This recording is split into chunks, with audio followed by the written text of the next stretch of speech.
Dalam dunia sosial dan keagamaan kita, ada satu hal yang hampir tabu kalau diucapkan secara terbuka. Ada sebuah pemikiran bahwa meragukan Tuhan bisa menjadi jalan untuk benar-benar percaya kepadanya. Imam Al-Ghazali, seorang ulama besar dan tokoh spiritual Islam, dia pernah berkata, keraguan adalah kunci untuk membedakan antara keyakinan sejati dan warisan kebudayaan. Kata-kata ini bukan datang dari orang biasa. Ini dari seorang pemikir besar yang pernah berada di puncak karir keilmuan.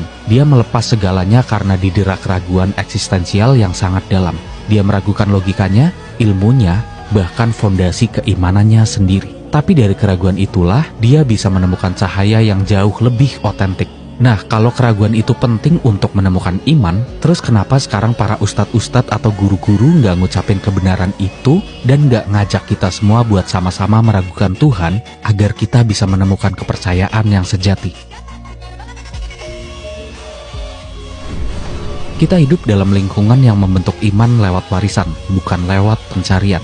Kita diajarin untuk percaya, bukan untuk bertanya. Kita dilatih untuk menerima, bukan untuk meragukan. Padahal seperti kata Imam Al-Ghazali, tanpa melewati keraguan, keyakinan hanyalah kebiasaan turun-temurun dan bukan kesadaran spiritual pribadi. Hal ini menjelaskan kenapa banyak orang yang tampak beriman, tapi jiwanya tidak pernah benar-benar mengalami perjumpaan dengan Tuhan. Kenapa jarang banget ulama atau guru yang ngebahasnya di sebuah ruang publik yang luas? Jawabannya rumit, tapi sangat manusiawi. Dan ini sangat berkaitan dengan pembahasan kita sebelumnya tentang kebenaran yang tidak layak diucapkan. Karena meskipun keraguan sebagai jalan menuju iman adalah kebenaran, dia bukanlah kebenaran yang aman untuk diucapkan di ruang publik.